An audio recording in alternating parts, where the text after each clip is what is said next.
Seja muito bem-vindo, seja muito bem-vinda ao podcast Comunique. Eu, você e a nossa comunicação. Aqui a gente bate um papo sobre a vida pessoal e profissional a partir da comunicação. E aí, como está a sua vida? Como está a sua comunicação? Hoje vamos conversar sobre um tema que eu acredito que seja do interesse de muita gente, muita gente acha que sabe, que ao mesmo tempo a gente sabe pouco. A Renata já tá rindo já, que provavelmente é isso mesmo que acontece. Renata Ribeiro, médica, sexóloga, ginecologista, amante de viagens, tia. Eu também sou tio, eu gosto de ser tio, adoro ser tio, amo ser tio. Seja muito bem-vinda. Obrigada, eu que agradeço o convite. Maravilha, vamos conversar sobre sexualidade, comunicação nessa parte da sexualidade, assuntos espinhosos, assuntos interessantes, dúvidas frequentes que as pessoas têm, e eu vou puxar para o meu lado que vou puxar muitas vezes para a gente fazer essa interligação do desafio de comunicação que muitas pessoas têm e o quanto que isso pode impactar ou não na sexualidade. Sempre registrando a presença do Casca Açaí, que faz isso aqui ser mais gostoso, mais saboroso, Asa Sul, Asa Norte, Águas Claras e Sudoeste. Vai lá, comunique o número do episódio, você ganha desconto e come seu açaí delicioso, aquela granolinha crocante. Delícia, Enoque, meu irmão, que faz tudo isso acontecer. Tamo junto. Depois eu falo do apoio, se for falar agora ou não. Depois a gente fala. Eu vou começar perguntando o seguinte: a comunicação afeta a sexualidade? Demais, demais. A gente vê até disfunções sexuais causadas por problemas de comunicação. Então a gente já começa aí com a comunicação entre pais e filhos, entre adolescentes, entre adultos jovens, né, a informação que eles recebem sobre sexualidade. E se você se desenvolve na sua vida e não recebe informação de lugar nenhum, você vai buscar em algum lugar. Então esse é um problema que muitas vezes, né, a pornografia entra como uma pedagogia sexual inadequada pela deficiência que as pessoas têm em conversar às vezes ou ter informação com fontes confiáveis, que deveriam ser seus pais ou mesmo na escola. Então esse já é um problema que começa. E muitas vezes, uma coisa muito interessante desse ponto é que a gente pensa assim, muitas mulheres chegam no meu consultório e falam assim: um problema que eu tive na minha vida é que minha mãe nunca conversou sobre sexualidade, mas o que comunica não é só o que é dito. Perfeito! Né? Então muitas vezes aquela criança tá ali ouvindo falas assim: Diogo, viu a filha da vizinha? Que desgraça que deu, que desgosto que deu pros pais, engravidou, viu a roupa que a menina tava na rua, tá vendo? Filha minha não é assim. Então, às vezes, isso que não é direcionado para ela, mas que ela tá percebendo, também impacta a sexualidade. Porque, às vezes, muitas mulheres na vida sexual eu não quero ser como aquela mulher que a minha mãe falava tão mal. Então, muitas vezes, a relação da mulher com o prazer já começa a ser comprometida daí. Será que uma mulher direita se permite sentir prazer, demonstrar prazer?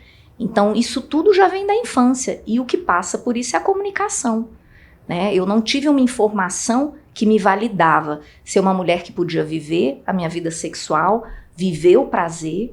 Então esse é um dos pontos da comunicação.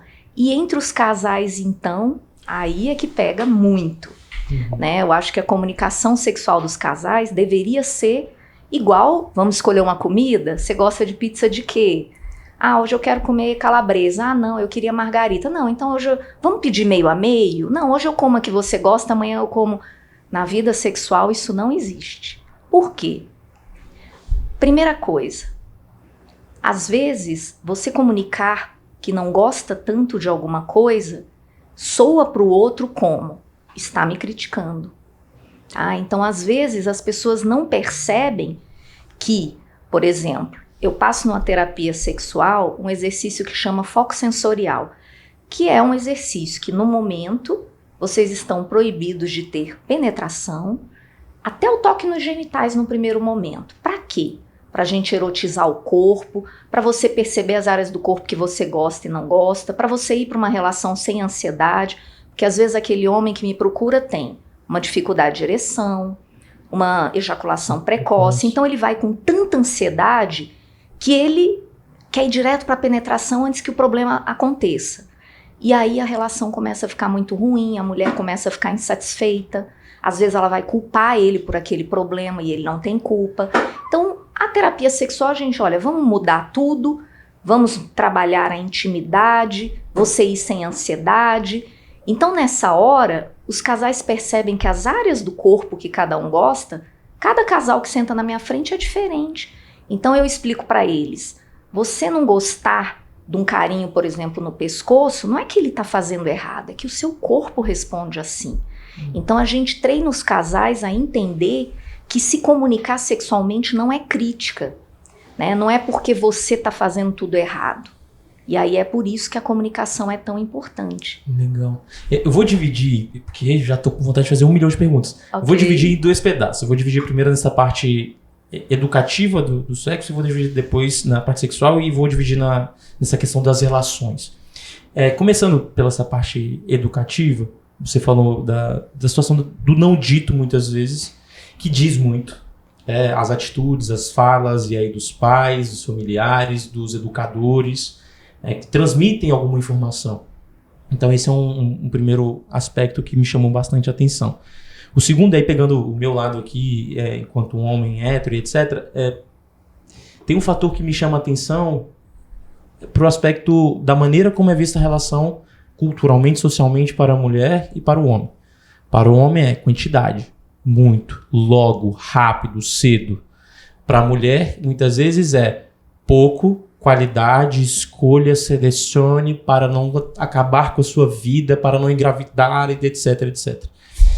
Esse aspecto de ausência de educação que gera uma informação, que gera um ensinamento, querendo ou não, ainda que seja um ensinamento ruim, dependendo, me chama muita atenção, assim, tem me chamado muita atenção, até pegando, a gente conversou aqui com algumas pessoas, até pegando a questão das gerações, quanto que isso vem mudando e vem impactando. Pegando o fator do não dito, o não dito, ele pode gerar, sempre pode, ele pode gerar um desafio na sexualidade. E por onde que passa, eventualmente, a gente voltar a se comunicar com isso?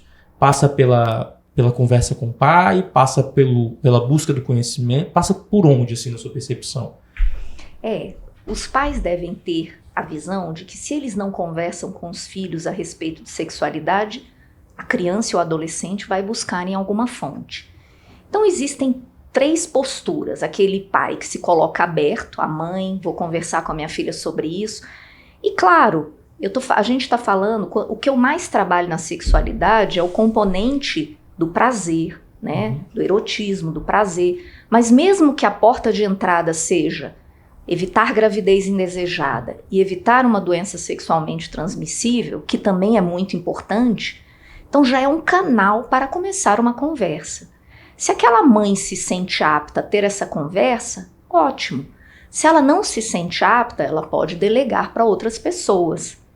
Ela pode contar com um familiar que tenha mais proximidade e desenvoltura para ter essa conversa, ou para um profissional, né, um ginecologista, né, não, ela vai lá para ser orientada para que nada aconteça. Então isso é um ponto. Mas se ela não fala nada, ela vai buscar em algum lugar. E normalmente essas informações vêm com uma série de equívocos, o que às vezes está por trás de algum problema, né? Muitas vezes uma visão muito negativa da sexualidade. Eu uso uma analogia, uma metáfora, que fala exatamente o que você falou sobre essa diferença de gênero, cultural. Então eu uso essa analogia para as minhas pacientes. Eu digo que a sexualidade da mulher é como aqueles portões de cemitério de filme de terror. Eu não sei se você tem alguma. Fiquei curioso para saber o que é isso. Eu não sei se você... Eu tenho na minha cabeça, se você imaginar algum filme de terror que você vinha que tinha um cemitério, então na minha cabeça, no meu imaginário, talvez eu tenha visto num filme que tinha aqueles portões de ferro, tinha até umas voltas, assim, aquela coisa bem assustadora. Então eu digo que a sexualidade da mulher é igual a um cemitério, por quê? A porta está aberta. Então, o que acontece? Quando ela é adolescente, ela fica olhando, ou criança ou adolescente, é como se ela ficasse na porta daquele cemitério com muita vontade de entrar. O que tem lá dentro? Eu quero explorar. Eu quero saber o que é. Tem gente que diz que é maravilhoso, tem gente que diz que é horrível, Porque é isso que um adolescente recebe de informação. A amiga mais saidinha que diz, você não sabe o que você está perdendo. E a mãe falando, não, seu pai é horrível, o sexo é para... Até profissionais falam isso às vezes para paciente. O paciente chegou numa ginecologista e falou, eu não gosto de sexo. Aí a ginecologista falou, mas nenhuma mulher gosta, o sexo é para o homem. Então até profissionais levam a sua bagagem para atuar profissionalmente. Então, tá ali. Eu digo que ela fica olhando para aquele lugar, querendo entrar, morrendo de medo.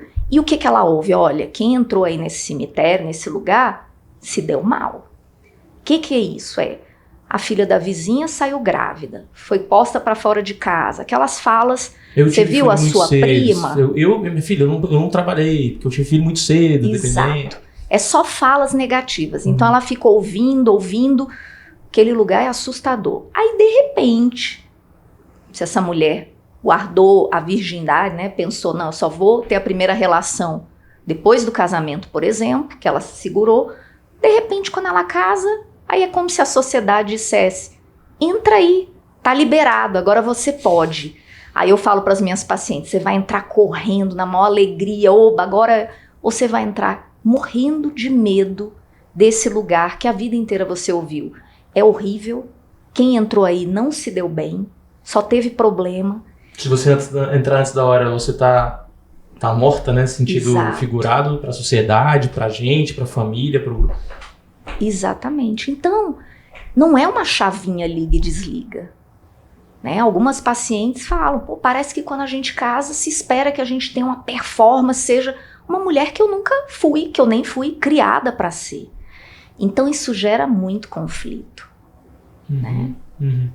E quando você fala aí você fala uma palavrinha que me chama a atenção, que é o conflito. E nesse conflito, pelo que eu estou estudando, vem muito também um conflito interno do que é certo, né, errado, do que pode, do que não pode. E aí esse trabalho educativo ele vem muito forte. E aí, pelo que eu venho estudando, pesquisando, conversando, me parece que a pornografia tem entrado como um fator de tentativa das pessoas de buscar informação, de resolver os problemas, e aí conversando, não estou colocando, pessoal, uma ideia de que é assim, tá? Mas conversando, de trocas, etc. Algumas pessoas têm me relatado a convivência com pessoas mais jovens e relatado a ausência de sexualidade no sentido de troca com pessoas, porque está satisfeito com a pornografia, né? Na nova geração, aí a geração que hoje é depois da Z, né? X, Y, Z, acho que já tem depois da Z já. Ausência por causa da pornografia. A pornografia tem sido, de fato, um elemento assim, muito constante em consultório, em trocas, Sim. em estudos. Sim, muito constante, gerando... São várias camadas que ela pode impactar. Antigamente, a gente via que sempre houve a busca pela pornografia, só que a forma como ela se apresentava, ela gerava menos problemas. Né? Às vezes você ia lá na locadora, pegava um filme, era uma revista. Né?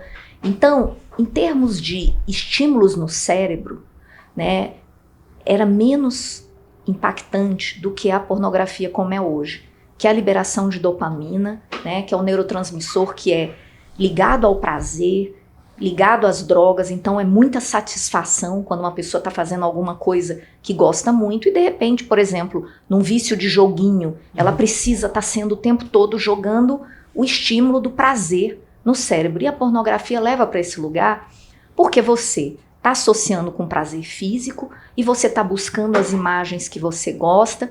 E naquela época que a pornografia era num filme, ele via um monte de coisa que ele não queria. Essa cena não me agrada tanto, essa pessoa não é tão interessante. E ele tá ali. Agora, esse tipo de pornografia hoje é muito estímulo no cérebro de dopamina. E assim, ele vai muitas vezes se masturbar com uma pressão na mão que não vai ser a correspondente numa relação. Aquela mulher que ele vai estar na vida real não vai ser tão atraente quanto aquela que ele buscou entre várias e ele selecionou. Então é uma situação que muitas vezes é tudo para causar problemas sexuais. Então nós estamos vendo homens com dificuldade de desejo, não querendo se relacionar, com dificuldade de ejacular, porque ele se condicionou com uma pressão muito forte na mão que ele não consegue ter numa relação a dois, Então, às vezes, ele não consegue mesmo. Às vezes, a gente pega homens no consultório que nunca ejacularam na presença de uma mulher. Nossa. Isso acontece. Não consigo na presença de uma mulher, muito mais dificilmente ainda numa relação vaginal. Então, isso pode acontecer, né? Então, é um ponto importante que causa problemas sexuais.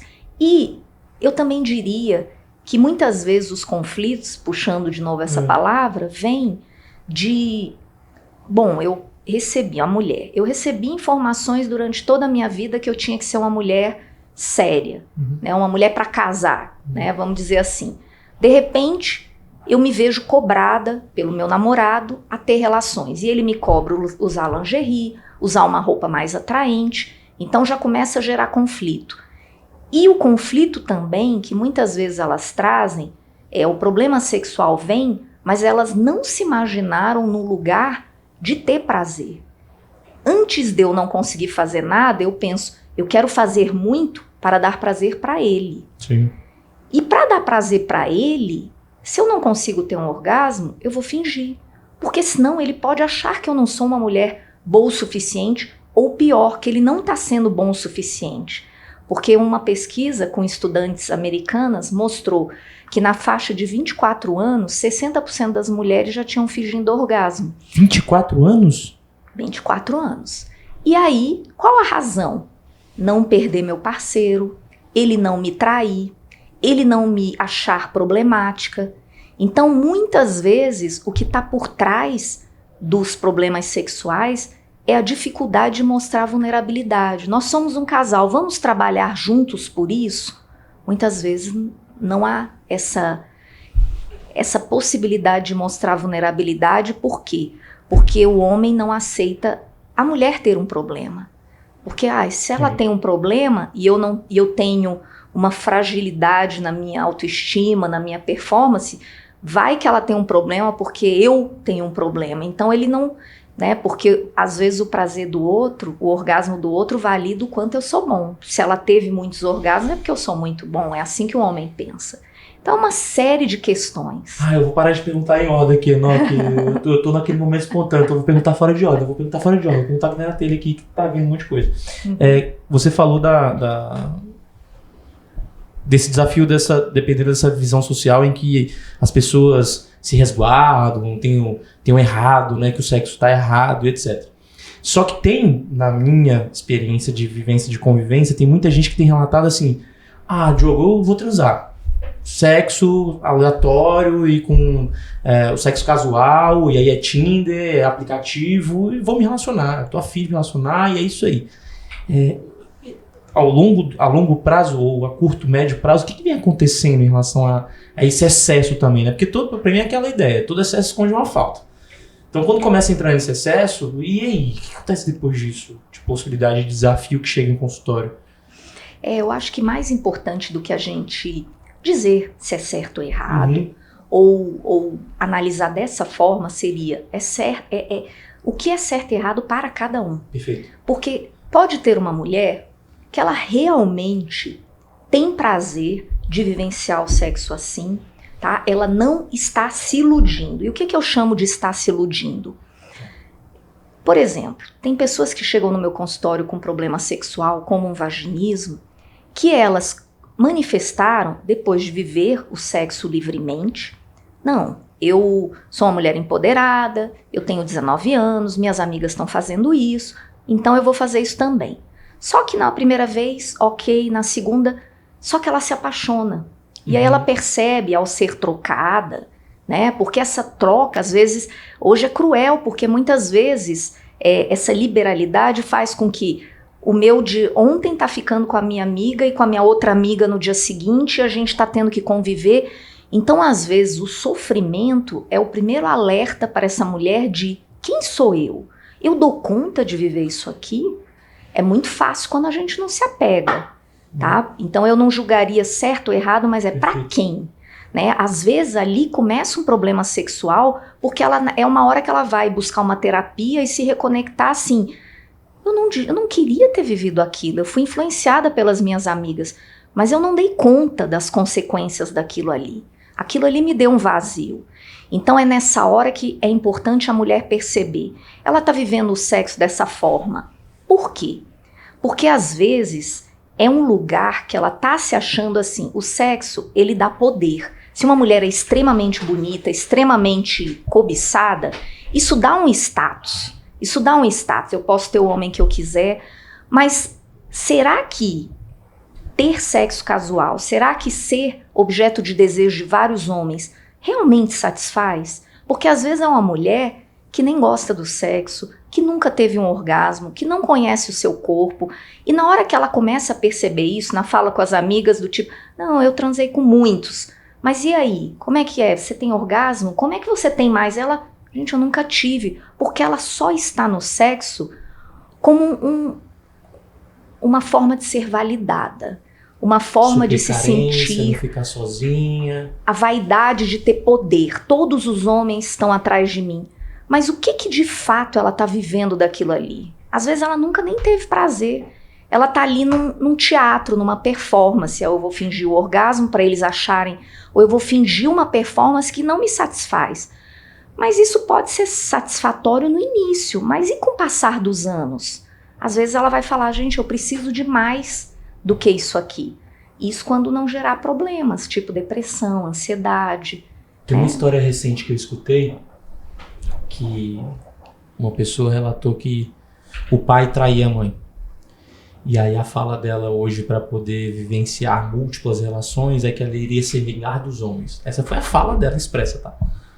Aí eu só escutei isso assim, uma pessoa próxima, só escutei isso numa mesa assim, eu falei, nossa senhora, o que deve ter por trás disso, né? E o efeito que isso tem na sexualidade. Então ela utilizou a sexualidade como uma ferramenta para vingar o histórico familiar dela. Cara, quando eu escutei, eu falei, meu Deus, é muito complexo isso pra minha cabeça. Tipo, os efeitos, né? A relação que isso tem de passado, presente e futuro, consequências. Eu falei, meu Deus. E aí, entrando nisso, o trauma e a sexualidade devem ter uma relação muito próxima. Direta. E com várias manifestações, às vezes não entendidas pela pessoa, porque é muito comum que mulheres falam assim, se eu não sofri um abuso sexual ou um trauma sexual diretamente, eu não tenho motivo para ter problema sexual, não é isso.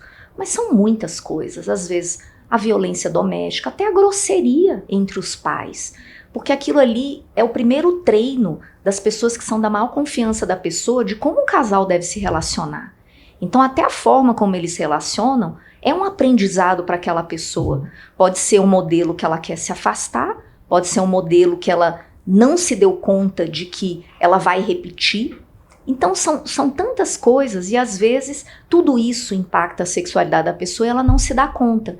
Mas a verdade é que a nossa sexualidade é um reflexo da nossa história de vida, das nossas experiências, das nossas vivências, né? Às vezes aquela pessoa que consegue dar e receber carinho, afeto, demonstrar, então ela traz isso. E às vezes isso impacta a sexualidade dela, ela não conseguir manifestar. Quantas mulheres dizem, eu gostaria de buscar o meu parceiro, mas o que ele vai pensar de mim? Sim. Você está escutando, eu estou te escutando, está vindo para mim muito a ideia do dar e receber. Uhum. Que a sexualidade, ela tem, a comunicação eu trato muito assim, a vida eu trato muito assim, a ideia do dar e do receber. A gente dá e a gente recebe, e muitas vezes a gente recebe na medida do que a gente dá. Uhum. Então, se você dá nada, você recebe nada. Porque você recebe pior do que o nada, né? Você recebe Exato. Prejuízo. Então, para mim, pelo que eu estou escutando, a sexualidade ela tem essa relação assim, do dar e do receber, da busca por uma certa reciprocidade nisso, não vou dizer equilíbrio, porque eu acho equilíbrio bem utópico, a gente fica querendo equilíbrio, mas assim, uma busca por equilíbrio, né? Uma tentativa de chegar num espaço em que a gente troque sobre isso. Vem uma situação aqui que você falou, colocou, e eu fiquei, cara, como é que deve ser, qual a boa maneira de se comunicar dentro de um espaço, por exemplo, de desafio sexual, por exemplo. Exemplo, situação prática. A pessoa teve ou uma ejaculação precoce ou teve uma disfunção, né? Disfunção não, como é que a gente chama? Disfunção erétil, problema de ereção. Problema de ereção. E aí? Porque aí vem, culturalmente tem esse desafio de tá errado, tá certo, ou tem algum problema, o que deve ter de homem que te procura, cara, brochei, tô com algum problema. Aí quando vai ver, tá trabalhando pra cacete, não tá dormindo, cara, desculpa, o teu corpo não é uma máquina, né? Exatamente. São vários fatores que podem impactar e é muito importante a gente saber porque, por exemplo, é muito comum uma mulher, quando o homem tem um problema sexual no início do casamento ou passa a não ter desejo, por exemplo, no início do casamento, o senso comum, as pessoas vêm com ideias muito... Ele tá me traindo, ele é gay. E eu falo, olha, existe um leque de possibilidades. É a depressão, é a insatisfação profissional. Às vezes ele não tá dormindo com problema com o chefe, né, com assédio moral. São tantos fatores que podem impactar. E é isso que a gente tem que ver. É isso o fator, né, ou a importância da terapia ou de uma consulta em sexualidade é tentar definir que fatores podem estar impactando. Às vezes, infelizmente, é a parceira, né? Tem homens que têm problemas sexuais. É muito bonito quando a gente pega um caso assim. Um paciente me procurou e falou, olha, eu tenho problema de ereção, eu acho que eu melhorei, nem sei como, mas eu vim aqui para saber se tem alguma coisa mais a ser feita. Eu melhorou sozinho como? Não. Eu estava num casamento, toda vez que isso acontecia a mulher me xingava, disse, tá vendo, eu não quero mais ter relação com você, e humilhava ele. Ele se separou, arrumou uma namorada que dizia, não tem problema, eu tô muito satisfeita, você já me dá muito prazer de outras formas, relaxa. E ela fez o que às vezes a terapia a gente traz as mulheres a fazerem, a validar. A primeira coisa, não é culpa dele. Então vamos ajudar. E nem culpa dela. E nem culpa dela, né? Na hora dessa. Na verdade, assim, uma parceira ruim pode facilitar ele ter um problema sexual. Porque se o homem, na primeira vez que manifesta uma dificuldade, às vezes porque o time caiu para a segunda divisão, já vi casos assim, às vezes aquele dia ele não estava bem. A forma como ele elabora uma falha vai ser definidor de se ele vai continuar a ter problema ou não. Se ele tem a frieza, não. Eu fui tentar ter relação, eu estava mal, não devia ter tido. Eu entendo que eu estava nervoso, que eu não estava bem, né? Eu tô com luto porque eu perdi meu parente, tudo bem. Mas se ele entra na noia de, meu Deus, eu falhei, isso vai acontecer sempre, aí começa, uma vez atrás da outra. E às vezes a parceira que começa, tá vendo? Olha o que você fez, começa a ser muito agressiva, né? Porque existe relações que já tem briga de poder fora da vida sexual. Aí quando entra a sexualidade, o negócio... Era briga de poder no sexo? Na sexualidade? Entre o casal? Muito. Ah, porra. Já é brabo ter briga antes, imagina durante esse contexto sexual. Não, é esse contexto do que, tá vendo? Ah, você não dá conta. Imagina uma mulher humilhar o cara nessa hora. É muito impactante.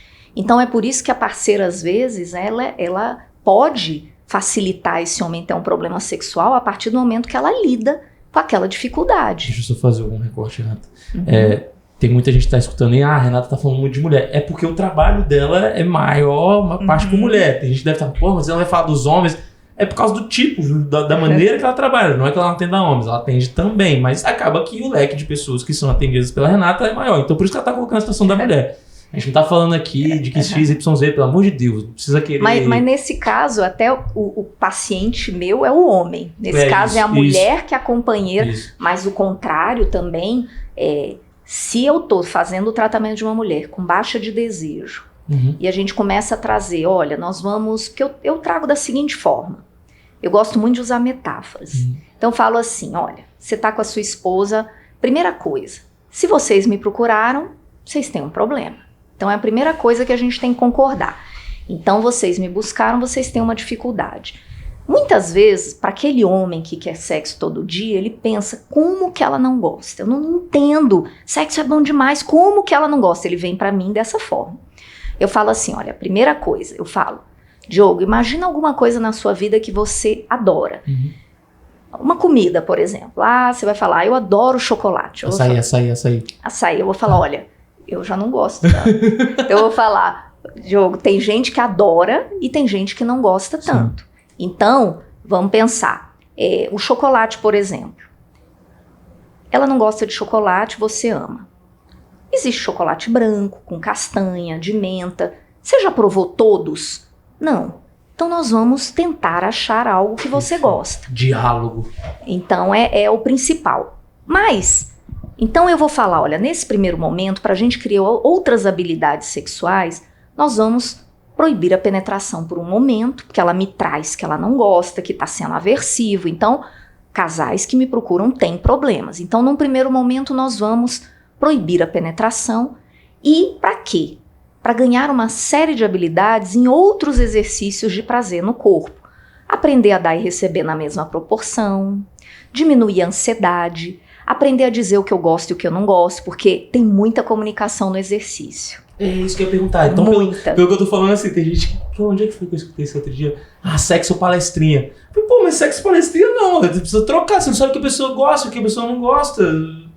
Então... E naquela ideia, na minha percepção de relações rápidas, ou que precisam virar casamento, ou que acabam virando sexos casuais, se você não conversa, assim, não dá nem tempo de entrar num ponto de conhecer, de ganhar intimidade, etc, etc. Você não tem as etapas do conhecimento. Logo, vai precisar conversar. Exato. E eu sou dos que gostam de conversar muito. Eu converso, eu gosto de conversar sobre tudo. Mas por que você tá perguntando isso? Vamos vivenciar. Eu falo, pô, mas é bom conversar pra saber o que você gosta, o que eu gosto, quanto que a gente vai pra cá, o quanto que a gente vai pra lá. Não precisa ficar sendo durante, né? Parecendo um manobrista, né? Um flanelinha pra direita, pra esquerda, vai pra cima. Não precisa ser tão assim na minha percepção. Mas, pô, vamos conversar, sabe? Mas sabe o que é interessante que você tá falando? É que muitas pacientes chegam pra mim no consultório depois de parceiros assim, dizendo... Eu nunca tinha pensado nisso, mas um parceiro me perguntou o que eu gosto, o que eu não gosto, e eu percebi que eu não sei. Aí eu resolvi buscar ajuda, porque ele me provocou a sair da zona de conforto. Então, realmente, é um divisor, porque às vezes ela vai fazendo, mas vai fazendo sem gostar, e às vezes fazendo o que não gosta. Ah, eu odeio tal posição, mas eu fingi que eu gostava, e às vezes a mulher chega com uma aversão sexual, porque ela fingiu, ela não teve coragem de dizer... Eu tenho dor nessa posição, essa eu não gosto tanto. Será que a gente pode mudar para outra? Aí foi tão boa atriz que o cara achou que foi ótimo, a mulher achou que foi ótimo, continuou fazendo porque o outro tá achando que é ótimo e ficou 10 anos fazendo. E às vezes 10 anos de casamento sem... Você falou num caso, eu lembrei. E eu tenho falado muito da minha vida aqui nesse negócio, tem gente que fica achando bom e tem gente que ri de mim, mas eu falo. Eu tive uma parceira com 19 anos, eu lembro disso até hoje, porque me marcou. Porque foi muito legal, porque a gente transou e tal, aí depois ela virou pra mim e foi conversar comigo. Falou, ó, posso conversar contigo? Eu falei, posso. Fica meio assim, né? Uhum. Aí ela, quando você for fazer sexo oral, né, vai assim, eu gosto mais assim, eu gosto mais assado. Aí inicialmente, sendo bem sincero, o ego, né, e a masculinidade, ela falou, porra, tá querendo dizer como é que eu tinha 19 anos, sabia o que eu tava fazendo, vai. Aí ela falou, eu falei, caraca, tá. Aí eu comecei a pensar nisso, aí eu comecei a me provocar nisso, sabe? Cara, sabe que não é mais legal, mais interessante, tipo, mais assertivo, a pessoa me dizer o que ela gosta pra eu poder eventualmente... E pode ser que o que ela goste que eu faça, pode ser que eu não goste de fazer. Uhum, eu falo, claro. Eu não curto muito isso aí não, mas é uma necessidade sua, hoje eu consigo abrir mão. Uhum. Hoje faz sentido pra mim, hoje não faz, tal. E o pior é que assim, não é um aprendizado, é claro que eu brinco que a sexualidade é igual a dança. Tem gente que nasce o Michael Jackson. Sério? Tipo, a pessoa tem uma habilidade, né, a mais. Mas a maioria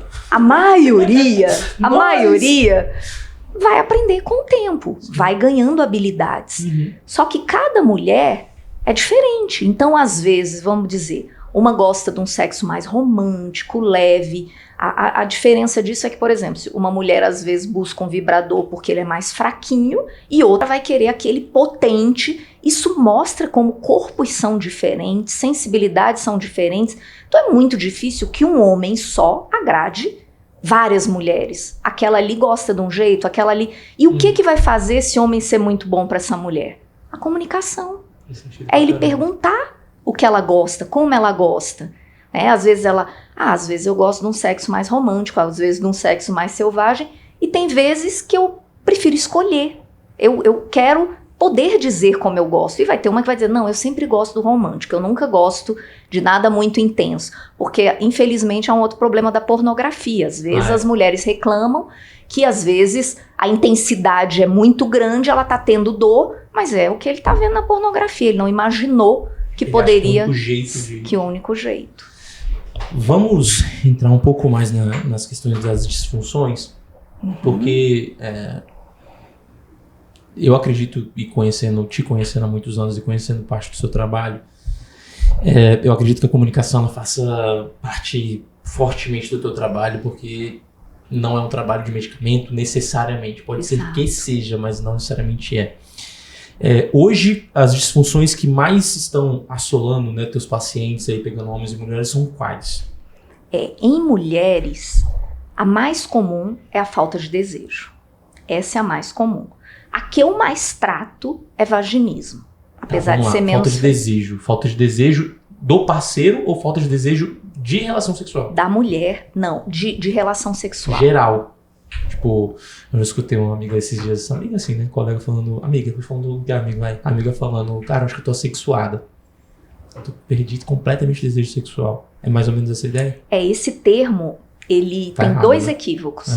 Primeiro, não é assexuada, é assexual. E segundo, ela não seria assexual. Que é interessante a gente diferenciar o que é sem desejo, baixa de libido, tá? Que é o nome técnico seria o desejo sexual hipoativo, e a assexualidade. Tá. Então vamos diferenciar esses dois, que é importante.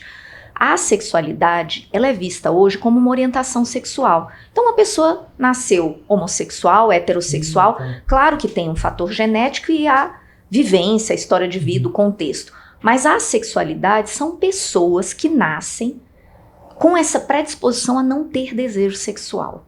Então não é natural para elas. Existe o assexual romântico e o aromântico. O aromântico é o que não quer nem beijar, nem namorar. Eu já tive uma paciente assim, ela disse, olha, eu beijei porque todo mundo beijava, mas eu não via sentido. Parece que eu tô encostando a minha boca numa árvore. Não faz sentido para mim. Então ela, eu me supro o meu prazer com amigos, mas eu não tenho vontade de me relacionar com ninguém. Eu não me sinto atraído por homens nem mulheres. E não foi por um trauma. Eu nunca me vi na vida atraído por ninguém. Não é doença, não é? Não é doença. É uma condição que não precisa ser tratada como um ser homossexual. Perfeito. A pessoa nasce, mas é uma minoria. Agora, às vezes não é tão fácil de diferenciar. Por quê?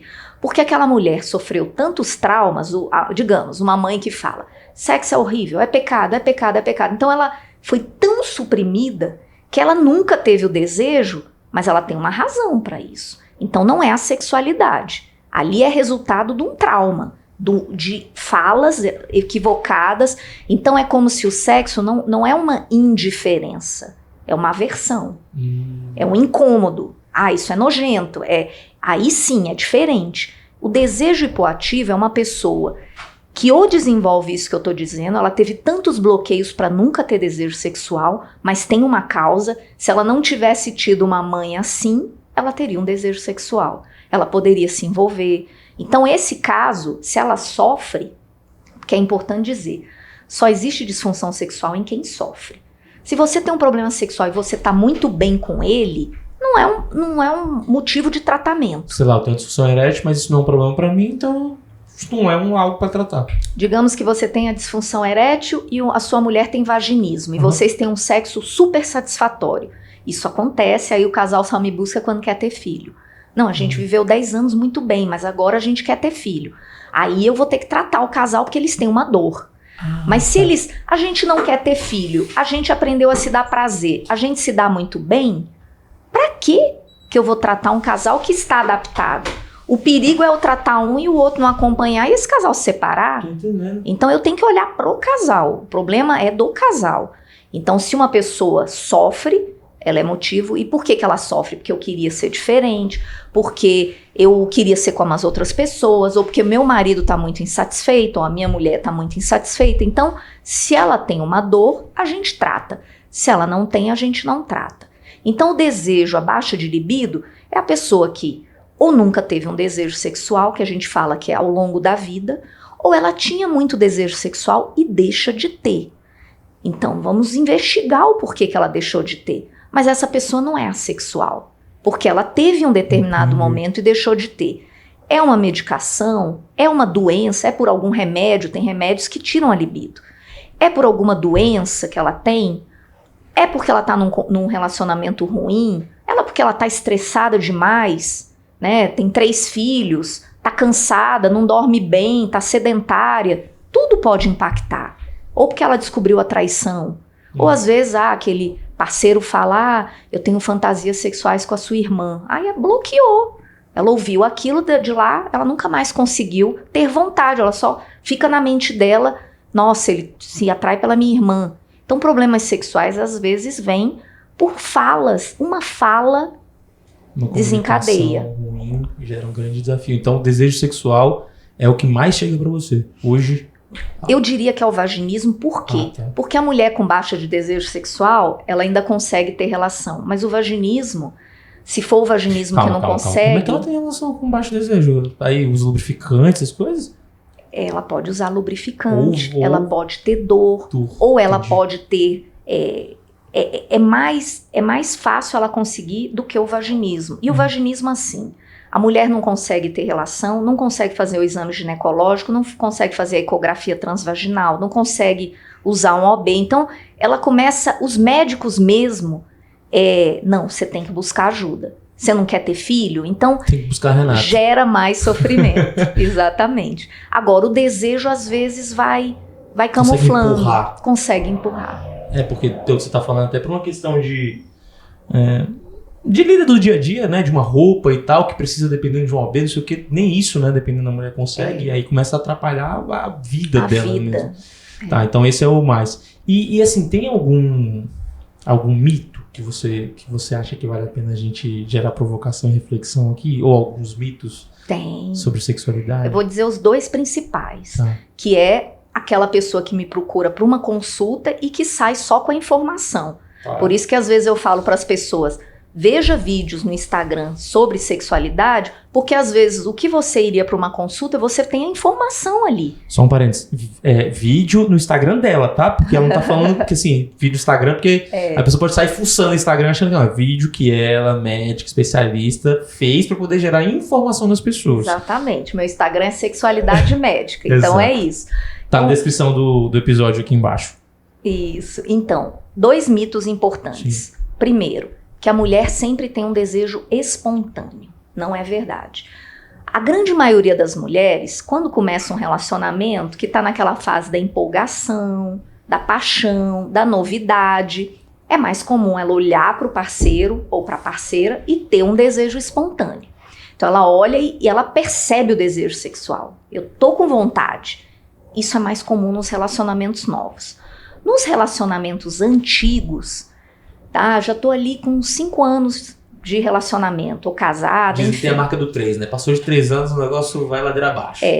Dizem que a paixão dura 1 a 2 anos, vamos pôr aí. Então, o que acontece? É muito mais raro a mulher olhar para o parceiro e ter um desejo dessa forma. Como é que é o desejo da mulher num relacionamento longo? É mais comum ela entrar no ato sexual com preguiça, com um estado assim, neutralidade. Eu não sei se eu quero, mas ele tá me procurando, eu vou. E por que ela entra? Para se sentir amada, para se sentir desejada, para ter um prazer físico, um orgasmo. Não, hoje eu tô precisando relaxar, ou para agradar o parceiro. Então ela entra por essas razões. Não, a gente tá tão longe, eu vou. Então ela entra. Aí ele começa a estimulá-la. Ela começa a ver o corpo dela responder, começa a ficar excitada, lubrificar, e ela percebe, opa, agora eu tô ficando excitada, opa, agora eu tô com desejo. Então a gente diz que a mulher num relacionamento longo, ela tem um desejo responsivo e não espontâneo. Então ela entra meio com preguiça, mas ela aceita. Porém, aí o que acontece? Ele estimula ali, sexo oral, do jeito que ela gosta, ela pode ter o orgasmo ou não. Mas o mais importante para a mulher nessa fase não é o orgasmo. Por quê? Se ela entrou para se sentir amada, ela quis se sentir amada. Ela pode não ter o orgasmo, mas se ela saiu com a sensação que ele me ama, ela vai sair satisfeita. O mais importante para a mulher nesse modelo é a satisfação. O que é a satisfação? Por que ela entrou? Não, ela tá se sentindo com a autoestima baixa. Eu engordei, acho que ele não me deseja mais, eu tô aqui gordinha. Aí no final ele elogiou, você tá linda, gostosa. Aí ela, não, ele me deseja. Aí ela saiu satisfeita. Se ela tiver o orgasmo, maravilha. Se ela não tiver, ela saiu feliz, ela saiu satisfeita. E se ela teve o orgasmo e ela falou, tá vendo, ele virou pro lado, nem me elogiou, realmente ele não me deseja, não valeu de nada.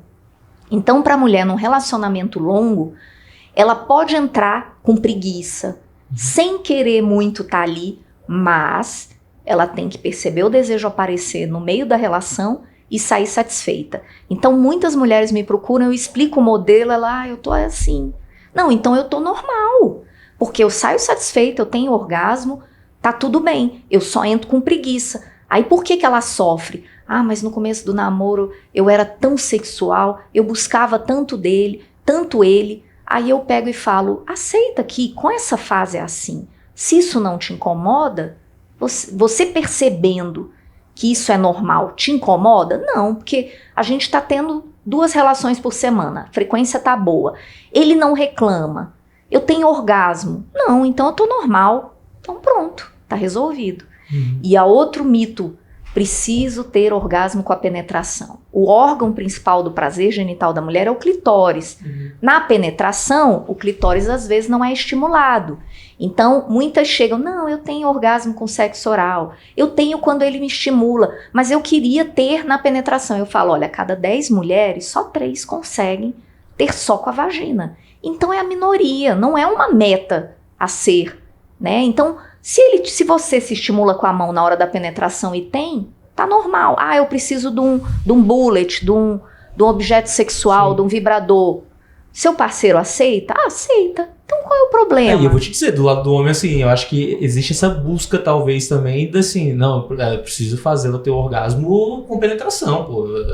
É, né, a minha virilidade ali que tá em jogo e tal. Pô, sempre no oral, ou sempre com toque e tal, pô, e 3 de 10? Sem estimular o clitóris, é. Claro que você pode buscar posições que estimulem. Ela pode com a mão dela, se ela é uma mulher bem resolvida, ó, eu sei como ter orgasmo, eu vou na hora aqui da penetração me estimular, vou buscar uma posição que dá. Ou vou pedir pra ele com a mão, ou vou pegar o bullet, vibrador pequenininho. Ok. Só que se volta que não é o cara que tá fazendo, né? Esse é o ponto que eu tô falando, que é o cara devendo falar, porra, mas não sou eu. Né? Não sou eu que, não é o meu pênis ali que tá fazendo, né? Mas olha, às vezes, eu já teve uma mulher, esse foi um caso contado por um professor meu. Ela tinha um sexo maravilhoso com um parceiro americano, que aceitava vibrador, maravilha, sempre tem orgasmo, usa o vibrador. Aí separou, casou com um, que ele dizia, paraibano, nem pensar do vibrador. Aí ela teve um problema sexual. Então assim, ela não percebia que tinha um problema e de fato não tinha, porque eles se adaptaram. Né? Eu falo, Diogo, tudo na vida a gente busca tecnologia. Você não vai correr descalço. Você vai buscar o melhor tênis. Por que o sexo não cabe?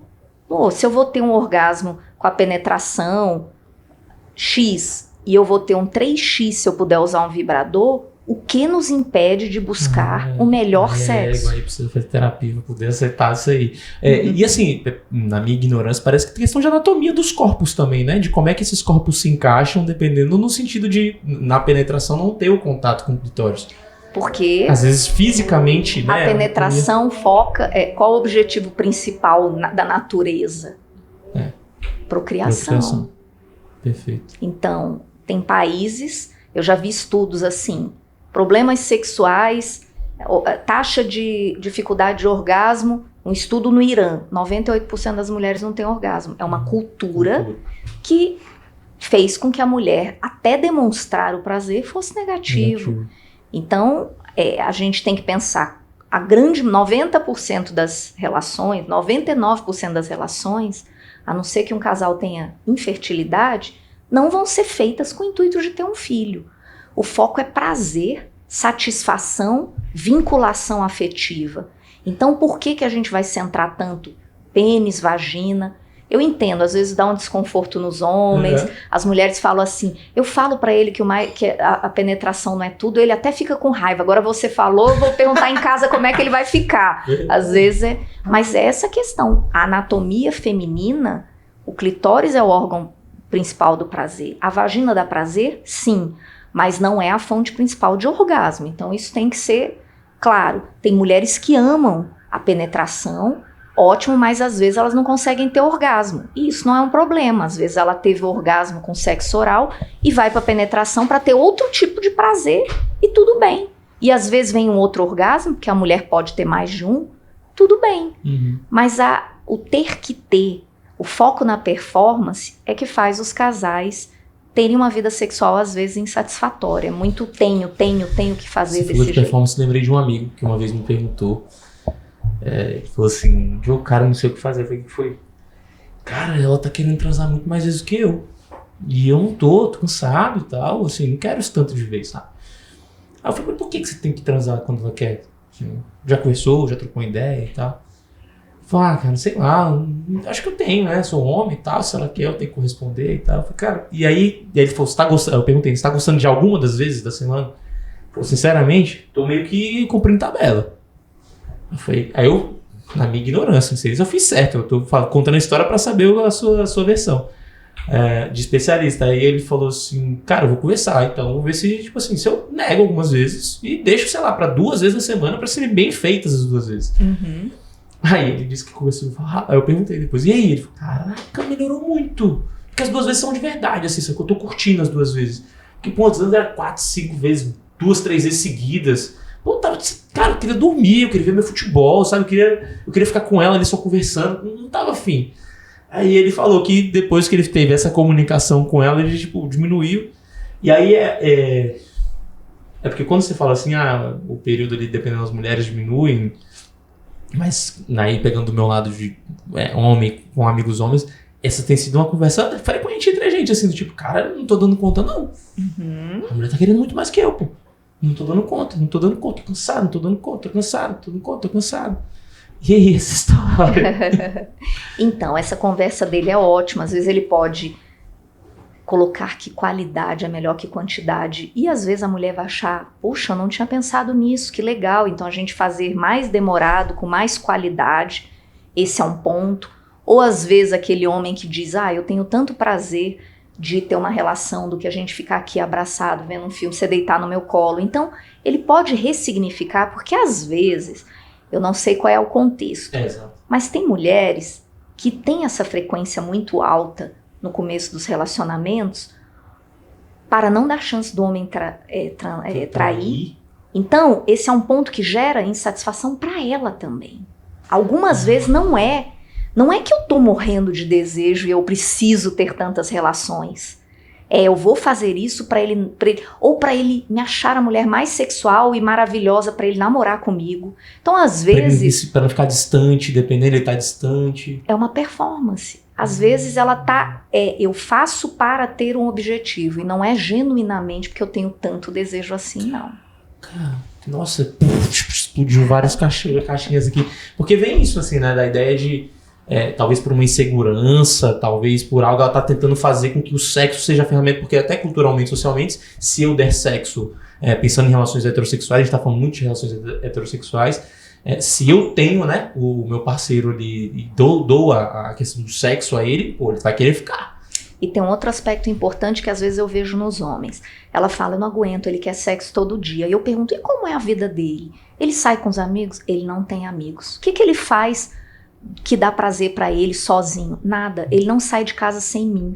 Ele só vai nos lugares comigo. Então, é como se fosse uma dependência daquele parceiro nela, que ele demanda demais. E não é só o sexo, é na vida. Não, eu vou pra tal lugar, você vai comigo? Volta pro dar e receber. Então, às vezes, é a falta de terapia dele, de eu tenho uma vida sem você. E ela tem uma vida sem mim, ela tem amigas, ela vai pro salão. Então, às vezes, não o sexo é uma das coisas daquela relação simbiótica ali, que ele não consegue ter a sua autonomia. Entendi. Então, tem tanta coisa por trás. Então, às vezes, não é que ela é assim, eu preciso tanto de você que o sexo é a hora que eu me sinto conectada. Pode ser também. Pode ser. Tem algum porquê médico ou fisiológico, por que a gente transa quer dormir? Tem. Porra. Não, o sono dependendo da porra. São neurotransmissores, serotonina dá sono, tem um que chama endocannabinoides. Então, há uma produção cerebral de alguns neurotransmissores que gera saciedade, que gera sonolência. Então, seria pela liberação Aí depois dá tipo, eu tô falando isso, eu tô pensando naqueles cachorrinhos que transam e cai pro lado, assim, né? Coelho, sei lá o que é, que animal que é, que transa e cai pro lado, assim, morto, né? Entrando nessa parte do pós, assim, né? Da sexualidade pós. O quanto que os momentos posteriores podem interferir na parte sexual do futuro. Por que eu estou dizendo isso? Eu já escutei alguns relatos da ausência de desejo posterior porque depois do sexo a atitude não foi legal. Sim. E aí gerou aquela ideia ali de gosto da pessoa, quero estar com a pessoa, mas assim, não, tô sem desejo de transar de novo porque eu transo e vira aquilo. Com certeza. É o que acontece antes, durante e depois. Muitas vezes uma paciente me procura, é a primeira coisa que eu vou... O que acontece ali te agrada? Porque isso é ponto. Por exemplo, uma mulher que... Eu não gosto de fazer sexo anal, ela fala assim pra mim. E ele me pede a coisa inteira, todo dia. Então isso vai gerando... Porra, tá ruim ali. Nada do que eu faço satisfaz. Eu tô sempre me sentindo deficiente. Aí ele às vezes ainda traz, não, porque a fulana, minha ex fazia. E não sei o que. Então, naturalmente, ela vai se frustrando. E a postura depois também. Imagina essa mulher que eu disse que vai para se sentir amada, ele dorme sem reforçar nada de afeto. Ela foi para se sentir amada. Não precisaria ser só ali, porque às vezes a vontade dela de se sentir amada vem de uma deficiência da vida. Né? Tem mulheres que dizem, ele só demonstra que me ama nesse momento. Então, se nem ali ele demonstra, né? Se ele não reforça o afeto ou o quanto ela é desejada, se isso para ela é importante, né? Autoestima, engordei, não estou me sentindo bem. Então, tem tudo a ver. O que acontece antes, às vezes a mulher, poxa, toda vez que ele quer sexo, ele vai lá e dá um tapa na minha bunda. Eu já falei 1 milhão de vezes que eu não gosto. Que comunicação é essa, né? Que vem Exato. antes. E ele fala. Então, às vezes, precisa ir para uma terapia para eu trazer assim, Luiz, olha, vocês vão conversar e trazer para mim o que vocês não gostam. Aí ela, eu não gosto, escreveu. Aí ele caiu a ficha, pô, ela não gosta mesmo, tá levando até pra sessão. Aí a hora que ele, pô, entendi. Mas às vezes precisa ser. Então às vezes é uma coisa simples. Total. Enoque, quer fazer alguma pergunta aí? Não, tudo bem. Vamos lá, olha só. A gente falou do período educativo, a gente falou do durante. E eu acredito que a gente tem público de 40 a mais e etc, que dependendo já teve filho e por aí vai. O quanto que a gravidez pode interferir na sexualidade? E aí eu digo, durante a gravidez e pós-gravidez. Até porque eu sei que tem um público enorme que tá grávida, acabou de ter bebê e aí tem todas as questões envolvidas nisso. Nós temos 3 fases aí que exigem uma atenção, né? A gravidez, o puerpério, quando essa mulher está amamentando, e a amamentação é um dos piores períodos que tem para a sexualidade da mulher, porque produz um hormônio chamado prolactina, que é quando a mulher, ela tem um aumento de prolactina na amamentação, é um hormônio que é para amamentar. Se essa mulher tem um aumento fora da amamentação, ela tem uma doença que causa baixa de libido. Aí é a hora que a gente tem remédio para tratar, porque existe uma doença. Então a amamentação é um período difícil. Porém, a notícia boa é que quanto mais vai diminuindo as mamadas, né, com 6 meses já começa a reduzir, porque o bebê já vai começar com outros alimentos. A tendência é ir melhorando. Além disso, a prolactina causa muito ressecamento. Então é a hora que precisa de um lubrificante. Na gravidez, o início da gravidez pode ser ruim. Deixa eu te interromper, pelo amor de Deus. A ausência de lubrificação necessariamente é ausência de desejo? Não, são fases separadas. Não, às vezes, por exemplo, a mulher tá sem lubrificação, necessariamente ela tá sem desejo. O homem tá sem ereção, necessariamente ele tá sem desejo. Não, são separados. Tem homens com problema de ereção que tem muito desejo. Ele vai lá, nossa, essa mulher é toda... Já tive isso, tava fervendo e ele não correspondia. Principalmente uma mulher muito bonita, muito idealizada, aquela que você tá assim, não acredito que eu tô com essa mulher. Aí o desejo tá lá em cima, mas a ereção... Porque a adrenalina é lutar ou fugir. É tipo isso. Eu preciso ter uma performance boa aí. Não vingou. Não dá certo. Não deu certo mesmo, não. Mas volta, te interromper, a gravidez. Então, a gravidez, o início pode ter problemas sexuais por duas razões. Aquela gravidez muito desejada. A mulher, por exemplo, tinha dificuldade, teve abortos. Aí ela, medo de machucar meu bebê. Aí o desejo vai diminuir pelo medo de que aconteça alguma coisa na gravidez. Então, é um fator. Ou aquela mulher que não queria engravidar. E aí ela, que droga, engravidei, e agora minha vida acabou, como é que eu vou contar pro parceiro, ele vai me abandonar, minha mãe vai me matar? Também vai diminuir pelo estresse. E questões também orgânicas, do tipo náuseas, vômitos, o que acontece numa gravidez inicial. Então o comecinho da gravidez é um fator, é um crítico. E o final, com barrigão, vou ter que achar uma posição, tudo dói. Trabalheira da porra pra transar. Então aí o começo e o fim são complexos. Mas vai passar, né? Uma fase. Eu tenho amigos que falam, cara, minha mulher ficou tarada quando ela engravidou. Aí tem amigos que falam, porra. Tem algumas. Eu, filho, tem 9 meses. Tem alguns homens que ficam sem desejo nenhum na gravidez. Tem também isso, eu não escutei. Tem, porque às vezes ele... Um paciente chegou e é relatado na literatura, eu olho pra ela, eu penso na Virgem Maria, mãe, a materna, não consigo. Ele fala, e a mulher dele era muito bonita, ele era mais velho, a mulher muito mais jovem, bonita, e ela, o que aconteceu? Ele não me deseja mais, e ele olha, minha segunda esposa, aconteceu a mesma coisa na outra, eu não consigo com mulher grávida. Eu olho, só penso numa coisa muito santificada. Tem isso. Agora, o fator, a gente pensar a gravidez é um período, o puerpério é um período, vai amamentar, agora a gente tem que pensar no impacto para a vida toda de filhos, tá? Que é um outro fator crítico. E às vezes, nessa fase, é buscar ajuda. Às vezes a mulher está esgotada, então o cansaço é um fator importantíssimo para a baixa de libido. Então muitas mulheres falam, na hora que eu pus uma diarista, quando ela tem condição, na hora, teve uma que eu tava fazendo a terapia, ele, olha, eu chego em casa cansada, ainda tenho que dar banho no meu filho, eu não tenho vontade nenhuma. Falei, será que ele não poderia dar quando você chegasse? Ela falou isso pra ele, nossa, claro que eu posso, se eu soubesse. Só que ele não cobrou depois. Detalhe, ele foi, aí ela chegava e falou assim, nossa, doutora, eu posso ter alta, porque eu chego em casa, vejo o menino todo penteadinho, banho tomado, arrumadinho, e foi ele que fez. Ele não pediu para ninguém fazer. Então minha admiração por ele aumenta tanto. Então isso é uma coisa que estudos mostram, que o desejo da mulher aumenta quando ela vê ele fazendo coisa pelos filhos, ele fazendo trabalho doméstico. A admiração da mulher pro homem aumenta quando ele faz trabalho doméstico. A do homem pra mulher não aumenta quando ela faz. Não dá desejo ver lavando a louça, mas o oposto. Rodrigo Hilbert.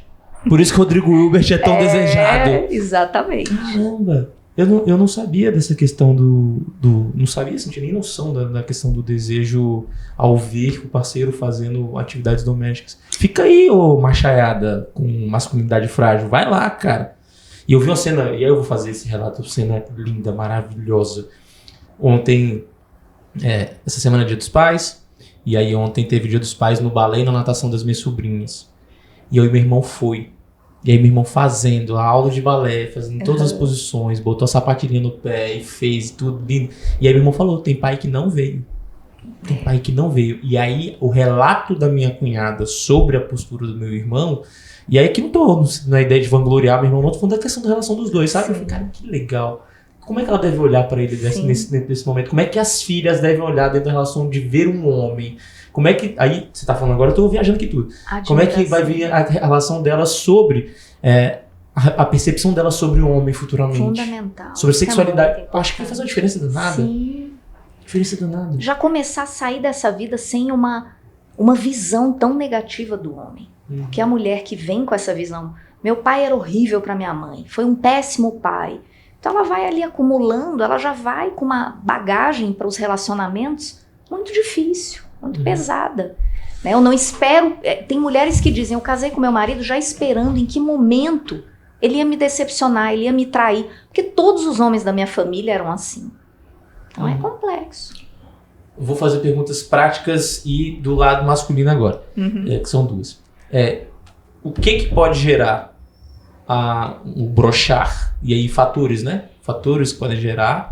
E quais fatores podem gerar também a ejaculação precoce? Tirando, acho que tem questões, dependendo, disfunções que exigem medicamentos, etc. Nem sei se tem, mas colocando como possibilidade. O que gera, assim? Pode Olha, gerar. sempre, todas as disfunções têm causas psicológicas, causas orgânicas, nesse caso sim, tá? Então, a disfunção, o problema de ereção, a gente tem que diferenciar assim. Um problema eventual, uma vez na vida, tá? Uma coisa que não é repetitiva, porque pra gente considerar é uma disfunção sexual, tem que ser algo que acontece sempre, repetido, né? Com grande frequência, e por mais de 6 meses, é um dos critérios. Tá? Uma coisa repetida. Porque, por exemplo, você perdeu sua mãe, você tá mal. Então você tem que ter essa... Não, eu entendo que eu tô num momento de luto. Eu não vou me cobrar. Eu tô Terminou triste. o namoro e tá indo transar com outra Pois pessoa. Tá mal, coração ferido. Não vai, né? E um outro fator, porque 6 meses, por exemplo, que você tá com uma pessoa, vocês já estão numa fase de se conhecer, a adrenalina ter baixado, eu já sei quem é essa pessoa, né? Tem gente que lida bem com sexo casual, tem homens que não, que gera muito ansiedade tá numa parceria nova, né? Tem muitos homens hoje, novinhos inclusive, homens muito jovens, que têm medo. Pô, as meninas contam umas pras outras, vai que eu na hora H falho, ela vai contar pra minha turma inteira. Então há uma pressão. Ansiedade. Quando eu fiz psicologia, eu fiz 3 anos, né? Teve um rapaz que no final da aula, eu posso conversar com você? Eu nunca tive uma relação, eu tenho medo. Porque as mulheres vêm assim, não, você deve ser muito bom de cama. Elas já ficam falando. E ele, cara... Eu nunca nem fui, como é que elas estão dizendo que eu devo? Então é uma ansiedade, e ele foi dizer, eu não tenho coragem. Então isso acontece. Aí acontece um problema muito sério, que é os homens se viciarem psicologicamente, o vício. Em Viagra, Cialis, eu preciso de uma muleta para não falhar. E isso é trágico. Eu já tive um paciente de 38 anos que ele nunca teve uma relação sem usar, e ele não conseguia ter ereção nem sozinho, porque ele se condicionou. Desde os 18 anos, ele viu do pai, começou a usar a vida 20 anos usando. É terrível. Isso é muito comprometedor para a sexualidade. Então, causas orgânicas existem. Por exemplo, alguns homens, isso é um fato muito importante, alguns homens antes, um estudo mostrou, homens infartaram. Aí eles perguntaram, você teve problema de ereção antes? Uma grande quantidade tinha tido. Então, um dos problemas de ereção é a obstrução dos vasos, placas de colesterol. Então, o homem que tem ali uns 50 anos e começa a ter problema de ereção, é fundamental ele fazer um check-up cardiológico. Porque alguns homens, antes de infartar, têm problema de ereção, por obstrução dos vasos. Então, doenças podem impactar. Tá? Às vezes é um antidepressivo, né? Às vezes um remédio para pressão também pode causar um diurético. Então, tem causas físicas, mas muitas vezes é psicológico. É o problema no trabalho, tô muito preocupado, não tô conseguindo pagar as contas, é o estresse, é a falta de sono, o sedentarismo, obesidade é uma causa de problemas, tabagismo, tá escrito na caixinha, causa disfunção erétil, e causa mesmo. Sim. Então tem várias causas. Mas em homens jovens, sem doença, que faz atividade física, geralmente é psicológico. Terapiazinha ajuda. Exatamente. Talvez até resolva. E a ejaculação precoce? A ejaculação precoce, ela tem um componente mais químico, que não seria assim, neurotransmissores no cérebro. Por que a gente sabe disso hoje? No passado, se achava que era só ansiedade. Não, você tem ejaculação precoce porque você está nervoso. Mas hoje a gente sabe que não. Existe uma substância no cérebro chamada serotonina, que alguns homens, como que a gente descobriu isso? O antidepressivo, ele atua nessa serotonina. E percebeu homens que faziam tratamento para depressão e retardava o orgasmo, para ansiedade, retardava o orgasmo, não conseguia ejacular. Opa, então o remédio para depressão faz retardar o orgasmo, porque atua nessa substância serotonina. Louco. Então, por isso, a serotonina em excesso pode fazer ejacular rápido. Então, por isso que a gente sabe hoje que tem um componente genético que pode, alguns homens, em torno de 20%, em qualquer idade, tem essa ejaculação rápida. Tá? Não é uma coisa que, diferente da disfunção erétil que vai aumentando com a idade, a ejaculação precoce às vezes já começa desde as primeiras relações. Tratamento. terapia ou medicações. Existe alguns antidepressivos que melhoram e existe medicação hoje só para isso, que você toma antes da relação. Caramba, aí retarda. Retarda. Ô, louco. Cara, deixa eu só fazer uma provocação aqui, até porque o podcast tem a intenção de provocar e gerar reflexão nas pessoas. Não vai o bonitão, bonitona, sair tomando atitudes a partir do que você escutou aqui, achando que já sabe o que é pra fazer, não, pelo amor de Deus. Exatamente. Por favor. Aqui é só pra poder dar aquele start de falar assim, acho que eu preciso da Renata. Uhum. Acho que eu preciso ler mais sobre o assunto. Acho que eu preciso estudar mais sobre o assunto. Acho que eu preciso conversar com meu parceiro, com minha parceira sobre. Acredito que nas próximas relações casuais que eu possa ter, eu preciso refletir sobre. É essa a ideia, tá? Não vai começar a achar que você vai revolucionar o mundo sozinho, não, porque não é a intenção. E aproveitando, como é que as pessoas te acham, te encontram, são atendidas por você, fazem trabalho com você? Uhum. Eu trabalho no INCB, tá? Que fica aqui na Asa Sul, então Brasília. E meu Instagram é Sexualidade Médica. Então, corrigindo, Sexualidade Médica, sem ponto, sem nada. Sexualidade Médica, tá? Legal. Então pode dar uma olhada lá. Então, atendo homens, mulheres, presenciais e online. Então, às vezes o paciente já atende gente lá nos Estados Unidos, em Portugal. Então, dá para fazer uma consulta mesmo online, tá? Porque a consulta de sexualidade, eu atendo mulheres como ginecologista. O consultório que eu atendo sexualidade não tem nem mesa ginecológica. Eu atendo separado de ginecologia.